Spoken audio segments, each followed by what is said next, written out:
Hello, this is Richard Coughlan from the Robbins School of Business. Pleased to be joined today by Matt Barany. Matt is the head coach of the Richmond swim and dive team that is at the University of Richmond. Matt, thanks very much for joining us. Oh, you're welcome, Richard. There was an ABC News piece that came out, I think, yesterday that talked about the potential value of wearable technology as an early indicator of the coronavirus having arrived in someone.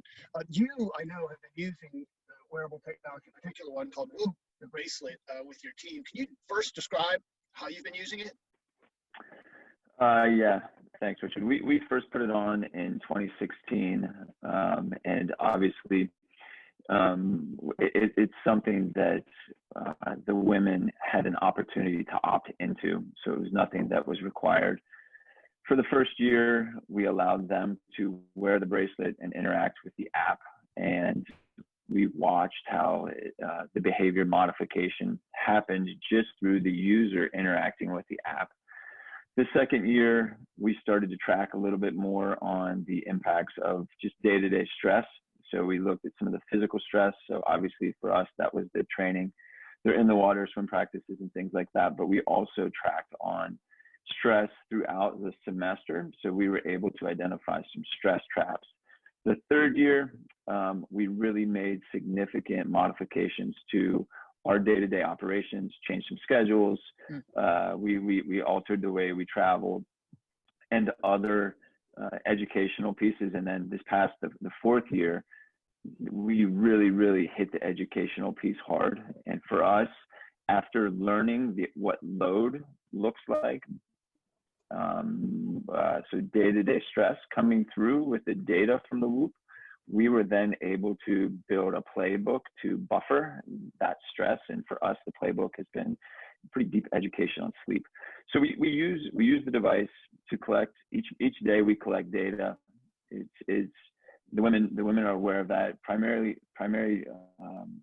points of data are sleep duration day to day, resting heart rate day to day, and HRV. Okay. And what's your take, Matt, on just how potentially useful these might be? You've read the piece, you've seen the piece ABC News did. And in fact, I should tell our audience about a week before that, you had given me a heads up that wearables might become part of the conversation. How come, and how valuable do you think they can be now?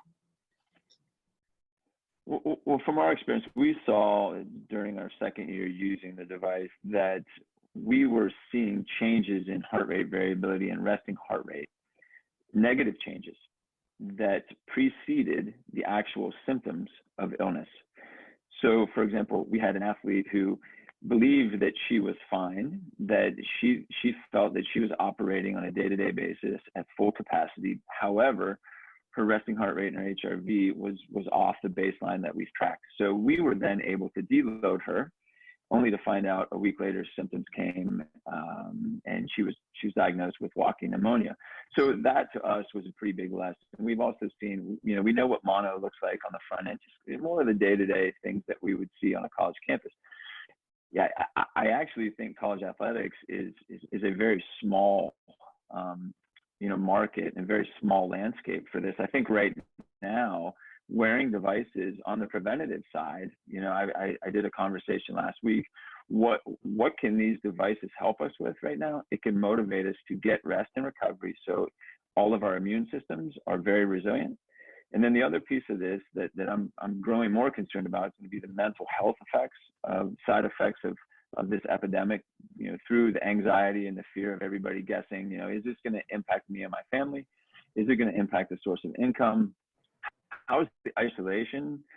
How is each person managing the isolation? So I think that, boosting the immune system, but also balancing the mental health piece right now, I think that the devices can really motivate the users to really think about those two aspects. I think in the future, I think that, why wouldn't every organization, really want to know, how, if you're an organization and you're going to invest in your labor, and you want the best talent, well, wouldn't you want your best talent to operate at its highest level? So I think, I think things like being tuned in to your workforce or your team, I think, wearables might even be able to detect infection before it's there. So, would you want your team to, if one person is showing the early indications of infection, do you want that person to be exposed to your whole team? And, more importantly, what happens if maybe the infection is, and I think as a leader, I think you might want to know, if Richard, you and I are on a team and I trust you and your critical thinking skills and your decision making skills, but let's say you've had a couple bad nights of sleep, or you've been traveling, or you're sick, and you're under the weather, that's going to affect your decision making skills. So maybe I don't want you to make some big decisions for us this week, or me, right, with two young ones, maybe I'm not sleeping well at night because of my family. But I definitely think the future is, I think wearable technology is, it's going to be part of everybody's day-to-day life, isn't already, to an Apple Watch or something like that. The comments you make raise a host of questions that organizations are going to need to consider over the next several years. I appreciate you joining us this afternoon and look forward to getting in more depth with you before long on this. Thank you, Matt. Yeah, you're welcome, Richard. Thank you.